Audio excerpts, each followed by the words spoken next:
আপনি সকালে ঘুম থেকে উঠেও আগের রাতের চেয়ে আরও ক্লান্ত বোধ করেন। নামাজ পড়েন কিন্তু তাতে মন বসে না। আপনার হাতের সামনের জিনিসও হঠাৎ হারিয়ে যায়। কেউ কেউ হঠাৎ করেই আপনাকে অপছন্দ করতে শুরু করে কোনো কারণ ছাড়াই। আর ভেতরে ভেতরে মনে হয় কিছু একটা ঠিক নেই, কিন্তু কেউ বিশ্বাস করে না, এমনকি আপনি নিজেও না। আপনি নিজেকে বোঝান এটা শুধু মানসিক চাপ, হয়তো কাজের চাপ, হয়তো কোনো ক্যারিয়ারের জন্য। কিন্তু যদি তা না হয়, যদি আসল কারণ হয় কেউ কিছু করেছে আপনার বিরুদ্ধে, আর যদি আল্লাহ সুবহানাহু ওয়া তাআলা আগে আপনাকে সেই জিনিসগুলো দিয়ে রাখেন যেগুলোর মাধ্যমে আপনি এর মোকাবেলা করতে পারেন, কিন্তু আপনি কখনো শেখেননি কিভাবে সেটা করতে হয়। এটা কল্পনা নয়, এটা বাস্তব। আর আপনি যদি এই লক্ষণগুলো উপেক্ষা করেন, তাহলে সিহের বা জাদু শুধু ছুঁয়েই যাবে না, এটা আপনার জীবনটাকে পাল্টে দেবে। তাই যদি আপনি আর ভাবতে না চান আমার জীবন এমন অস্থির কেন, তাহলে আমার সঙ্গে থাকুন। কারণ এই 5টি সত্য আপনাকে বুঝতে সাহায্য করতে পারে কেন সিহের এখনও আপনাকে পুরোপুরি ভাঙতে পারেনি। ১ নম্বর সত্য, সিহর বা জাদু প্রবেশ করতে চায় দুর্বলতার দরজা দিয়ে। আপনি প্রতিদিন সকালে উঠে আগের দিনের থেকেও বেশি ক্লান্ত বোধ করেন। নামাজ পড়েন, কিন্তু মন থেকে নয়। দেহটা চলে, মাথাটাও কাজ করে, কিন্তু ভেতরে কোথাও একটা অস্থিরতা কাজ করে। মনে হয় আত্মা আর বাস্তবতার মাঝে একটা ঝাপসা পর্দা পড়ে আছে। শুরুর দিকে হয়তো নিজেকে বোঝাতেন এটা শুধু স্ট্রেস, হয়তো ভালো ঘুম হয়নি, হয়তো আমি একটু বেশি ভাবছি। কিন্তু দিন যায়, সেটা সপ্তাহ হয়, আর এখন আপনি নিজেই বুঝে উঠতে পারছেন না আসলে কি হচ্ছে। আপনি আগরবাতি জ্বালিয়ে রেখেছেন, কিছু নির্দিষ্ট শোভ দেখা বন্ধ করেছেন, রুকিয়ার অডিও পুরো রাত চালিয়ে রেখেছেন, তবু ওই অদ্ভুত ভারী অনুভূতি যাচ্ছে না। হঠাৎ রেগে যাওয়া, মেজাজ খারাপ হয়ে যাওয়া, বাসায় অকারণে ঝগড়া শুরু হয়ে যাওয়া, মনে হবা কেউ যেন আপনাকে দেখছে, একই রকমের অন্ধকার স্বপ্ন বারবার দেখা, এসবই চলতে থাকে। এবং এখানেই আসে এমন একটা সত্য যেটা কেউ আপনাকে বলে না। জাদু সব মানুষের ওপর কাজ করে না। জাদু মানে সিনেমার মতো অসীম ক্ষমতা নয়, এটা থামানো যায় না এমন কিছু নয়। কুরআনে সূরা আল বাকারায় খুব পরিষ্কার করে বলা হয়েছে, তারা কাউকে ক্ষতি করতে পারে না যদি না আল্লাহ অনুমতি দেন। মানে দুনিয়ার সব থেকে ভয়ঙ্কর জাদু আপনাকে স্পর্শ করতে পারবে না যদি না আপনি নিজেই কোনো না কোনোভাবে দরজা খুলে দেন। হ্যাঁ, শুনতে কষ্টদায়ক, কারণ এর মানে আমরা শুধু ভিকটিম না, আমাদের জীবনের কোথাও কোনো গুনাহ, কোনো অবহেলা, কোনো অবৈধ আসক্তি নিজের অজান্তেই হয়তো সেই দরজাটা খুলে দিয়েছে। হয়তো আপনি জানতেন এটা ভুল, তবুও করতেন। হয়তো কাউকে নিয়ে মনে ক্ষোভ পুষে রেখেছিলেন, যেটা শেষমেশ আপনার হৃদয়েই অভিশাপ হয়ে গেছে। অথবা এমন কারোর পেছনে পড়ে গিয়েছিলেন যাকে আল্লাহ আপনার জন্য বানাননি। সিহর শুধু শরীরকে নয়, আপনার দুর্বলতাকেই টার্গেট করে। আর আপনি যদি অনেক বছর আত্মিক সুরক্ষা ছাড়াই জীবন কাটান, তাহলে প্রতিরোধ বলয় তৈরি হয়নি। ভালো মানুষ হলেই এসব হবে না, ব্যাপারটা এমন না। আপনাকে শুধু অরক্ষিত থাকতে হবে। তাই এই প্রথম সত্যটা সবচেয়ে গুরুত্বপূর্ণ। সিহর প্রবেশ করে সেই স্থানে যেটা আগে থেকেই ফাঁকা বা ভেঙে পড়া। আর আপনি যদি আপনার জীবনের ফাঁক ফকরগুলোকে গুরুত্ব না দেন, তাহলে কারোর হিংসা, কারোর ঘৃণা খুব সহজেই সেই ফাটল দিয়ে ঢুকে পড়তে পারে। তাই রুকিয়া পানি বা সূরা বাকারা এসব নিয়ে বলার আগে আপনার জীবনযাপন নিয়ে কথা বলা দরকার। কারণ সিহর হয়তো জাদুর মাধ্যমে পাঠানো হয়েছিল, কিন্তু সেটা আপনার হৃদয়ে জায়গা পেয়েছে কারণ আপনি ভেতর থেকে ফাঁকা ছিলেন। এবার চলুন আরেকটু গভীরে যাই, কারণ জিন থাকতে পারে শুধু আপনার আত্মায় নয়, আপনার ঘরেও, আক্ষরিক এবং আত্মিক উভয়ভাবে। ২. আপনার বাড়িটাই হয়তো তাদের সাহায্য করছে। সবসময় সমস্যা শুধু আপনার ভেতরে নয়, অনেক সময় সমস্যা আপনার আশপাশেও থাকে। একটা দীর্ঘ ক্লান্তিকর দিনের পর বাসায় ফিরলেন, আর ঘরের ভেতর ঢুকেই একটা ভারী দম বন্ধ করা অনুভূতি যেন আপনাকে ঘিরে ধরল। ঘরে কেউ কিছু না বললেও একটা অদৃশ্য টানটান উত্তেজনা, ঘরের এক কোণায় অদ্ভুত গন্ধ লেগেই আছে। আর সেই ঘরটা, যেটা প্রায় কেউ ব্যবহার করে না, সবসময় ঠান্ডা ঠান্ডা আর অন্ধকার মনে লাগে। আপনি নিজেকে বলেন, এটা তো কল্পনা মাত্র। কিন্তু সত্যি করে বলুন তো, এই বাড়িতে ঠিক কি কি আপনি আমন্ত্রণ জানাচ্ছেন সেটা আসলেই কতটা জানেন? কারণ যেটা অনেকেই এড়িয়ে যান, আপনার বাড়িরও আত্মিক নিয়মকানুন আছে। রসুল্লাহ সাল্লাল্লাহু আলাইহি ওয়াসাল্লাম স্পষ্টভাবে বলেছেন, যে ঘরে কুকুর বা প্রাণীর ছবি থাকে সেখানে ফেরেশতা প্রবেশ করেন না। চিন্তা করে দেখুন, আল্লাহ সুবহানাহু ওয়া তাআলা যেসব ফেরেশতা পাঠান আমাদের রক্ষা করতে, তারা অনেক সময় ঘরে ঢুকতেই পারে না শুধু একটা ছবির জন্য, বা সারাদিন বাজতে থাকা পটভূমির সঙ্গীতের জন্য, অথবা দেয়ালে টাঙানো সেই পুরনো ছবিটা যেটা আপনি কখনো দেখেন না কিন্তু আজও শোভা পায়। এমনকি ইউটিউবের কোনো ভিডিও প্লেলিস্টে কুকুরের ঘেউ ঘেউ ধ্বনি, যেটা 17 ঘন্টা আগে চালু হয়ে এখনও চলছে, সেটাও ফেরেশতাদের প্রবেশে বাধা হতে পারে। আর যদি ফেরেশতারা না আসে, তাহলে বিশ্বাস রাখুন অন্য কিছু ঠিকই চলে আসবে। জিনদের ভিআইপি কার্ড লাগে না, তাদের রক্তের কোরবানি দিয়ে ডাকতে হয় না, তারা শুধু অপেক্ষা করে।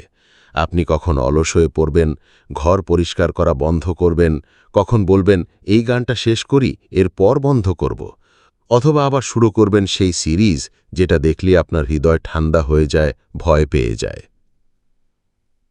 আপনার ঘর মানে শুধু থাকার জায়গা না, এটাই সেই জায়গা যেখানে আপনার আত্মা বিশ্রাম নেয়। এখান থেকেই আপনার দোয়া উঠে আকাশে, এখানেই আপনার সন্তান ঘুমায়। তাহলে প্রশ্ন হচ্ছে, আপনি আসলে এই ঘরের ভেতরে কাদের ঢুকতে দিচ্ছেন? একটা আয়না যেটা সরাসরি আপনার বিছানার দিকে মুখ করা, অচেনা কেউ দেওয়া পুরনো কোনো উপহার, ঘরের সেই কোণা যেখানে ধুলো সবসময় জমে থাকে। এসব কেবল কুসংস্কার না, এসব ইঙ্গিত যে আপনি অনেক কিছু উপেক্ষা করছেন। এটা মানে এই নয় যে আপনি ভয়ে ভয়ে থাকবেন, বরং সচেতন হয়ে থাকুন। কারণ অনেকেই আছেন যারা প্রতি রাতে রুকিয়া করেন, কিন্তু প্রতিদিন হারাম কন্টেন্টে ডুবে থাকেন। আপনি আগরবাতি জ্বালিয়ে জিন তাড়াতে পারবেন না যদি একই সময় মোবাইল স্ক্রিন দিয়ে আবার ওদেরই ডাকেন। জাদু শুধু কালো জাদুর উপর নির্ভর করে না, এটা সবচেয়ে বেশি কাজ করে যখন আপনি আত্মিক দিক থেকে অবহেলা করেন। তাই আমাকে কে জাদু করেছে এই প্রশ্নের আগে নিজেকে জিজ্ঞেস করুন, আমার বাড়ি কি নিজেই তাদের দরজা খুলে দিয়েছে? ৩. জাদু সবচেয়ে ঘৃণা করে তাদেরকে যারা ফজরের নামাজ সময় মতো পড়ে। চলুন একদম সত্যটা বলি, যদি আপনি অনেক দিন ধরে ফজরের নামাজে ঘুমিয়ে পড়ছেন, ঘড়ির অ্যালার্ম বাজে আর আপনি না ভেবেই স্নুজ চাপ দেন, প্রতিদিন সকালে জেগে ওঠেন বুকের ওপর একটা অজানা ভার নিয়ে, যেন দিনটা শুরু হবার আগেই আপনি হেরে গেছেন, তাহলে আপনি হয়তো জাদুর শিকার নন। আপনি হয়তো নিজেই আত্মিকভাবে পুরোপুরি খোলা হয়ে পড়েছেন। কারণ জাদুকে আপনাকে ধ্বংস করতেই হবে এমন নয়, তার শুধু এটুকুই দরকার, আপনি যেন নিজেকে আর রক্ষা না করেন। রসুলুল্লাহ সাল্লাল্লাহু আলাইহি ওয়াসাল্লাম বলেছেন, যে ব্যক্তি ফজরের নামাজ আদায় করে সে আল্লাহর হেফাজতে থাকে। না, আপনার তাবিজের হেফাজতে নয়, না ইউটিউবের রুকিয়া প্লেলিস্ট চালিয়ে ঘুমানোর হেফাজতে নয়, না পজিটিভ চিন্তার হেফাজতে নয়। এটা আল্লাহর নিজের দেয়া এক ঢাল। এখন আসল প্রশ্নটা হলো, যদি আপনি ফজরের সময় না ওঠেন, তাহলে আপনি আসলে কার হেফাজতে আছেন? অনেকে বলে, আমি খুব ক্লান্ত তাই উঠতে পারি না। কিন্তু আপনি নিজের ভেতরে জানেন এটা শুধু ক্লান্তি না, এটা মানসিকভাবে নিঃশেষ হয়ে যাওয়া, আত্মিকভাবে শুষে যাওয়া এক অবস্থা।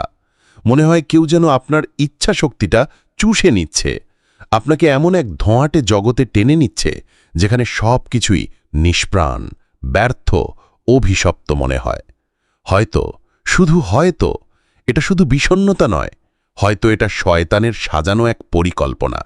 কারণ শয়তান জানে, যদি আপনি ফজরে জেগে ওঠেন, পুরো খেলা বদলে যাবে। এই একটু একটি নামাজ আপনার সমস্ত আত্মিক শক্তি বদলে দেয়। এটা একরকম ঘোষণা, আমি আর তোমার দলে নেই। দেখুন, জাদু খুব পরিকল্পিতভাবে কাজ করে। এটা চায় না আপনি হঠাৎ ধ্বংস হন। এটা চায় ধীরে ধীরে আপনি ভেঙে পড়ুন। একটা নামাজ বাদ, তারপর আরেকটা নামাজ, তারপর একদিন দেখবেন পুরো রুটিনটাই ভেঙে গেছে। আর আপনি যখন আর আল্লাহর দরজায় হাজির হন না, তখন দাঁড়িয়ে থাকেন খোলা লক্ষ্যবস্তু হয়ে। এখন একটা কঠিন প্রশ্ন, শেষ কবে আপনি ঘড়ি সেট করেছিলেন শুধু আল্লাহর সঙ্গে দেখা করার জন্য? কোনো অফিস বা ক্লাসের জন্য নয়, শুধু সূর্য ওঠার আগেই আল্লাহর সামনে দাঁড়ানোর জন্য? আপনি বারবার বলেন, আমার মনে হয় কেউ আমাকে জাদু করেছে। কিন্তু কখনো কি ভেবে দেখেছেন আপনি নিজেই কি আপনার তলোয়ারটা আলমারিতে রেখে দিয়েছেন? 4. জাদু সবচেয়ে ভয় পায় সেই জায়গাটাকে যেখানে আল্লাহ নাম প্রতিধ্বনি তোলে। কখনো কি খেয়াল করেছেন বাড়িতে কোরআন তিলাওয়াত শুরু হলেই পরিবেশ বদলে যায়? যেখানে কয়েক মুহূর্ত আগেও চাপ, দুশ্চিন্তা, ভারী একটা অন্ধকার ছেয়েছিল, হঠাৎ বাতাস হালকা হয়ে যায়। মনে হয় যেন কোনো অদৃশ্য ভার নেমে গেছে। এটা কেবল কল্পনা নয়, আল্লাহ নিজেই বলেছেন, যখন কোরআন পাঠ করা হয় তখন মনোযোগ দিয়ে শুনো এবং চুপ থাকো যাতে তোমরা রহমত পাও। আয়াত 704। এখন ভেবে দেখুন, যদি আল্লাহ রহমত আসে তখন শয়তানের জাদুর আর কতটুকু ক্ষমতা থাকতে পারে? জাদু আসলে ঠিক এটাই চায়, আপনার ঘরে কোরআনের ধ্বনি থেমে যাক। আপনি যেন নেটফ্লিক্স, মিউজিক, সোশ্যাল মিডিয়ার শব্দে ডুবে থাকেন, কিন্তু আল্লাহ কালামের শব্দে না। কারণ শয়তান জানে একবার যদি আল্লাহর কালাম বাঁচতে শুরু করে তার সব বাঁধন আলগা হয়ে যাবে। কখনো কি খেয়াল করেছেন নামাজ পড়ার সময় হঠাৎ অলসতা আসে, মনোযোগ ভেঙে যায়, অথবা ফোনটা বাজতেই থাকে?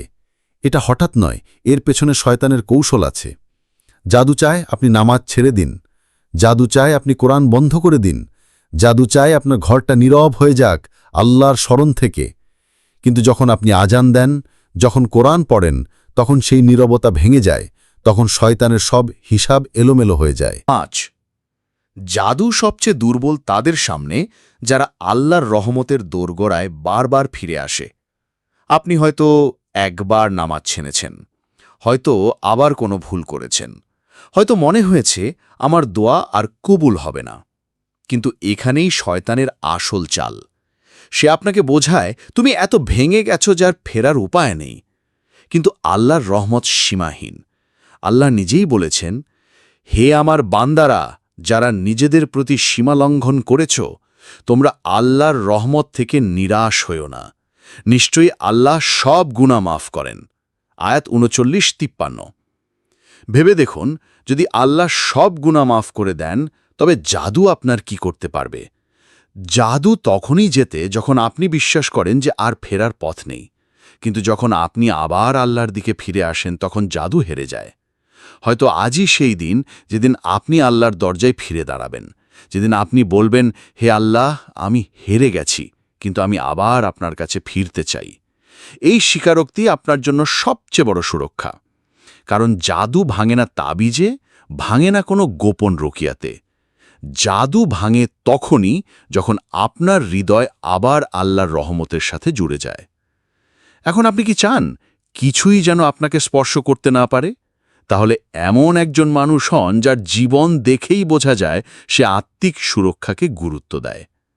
নবীজি সাল্লাল্লাহু আলাইহি ওয়াসাল্লাম বলেছেন, যে ব্যক্তি রাতে সূরা বাকারার শেষ 2 আয়াত পড়ে তা তার জন্য যথেষ্ট হবে।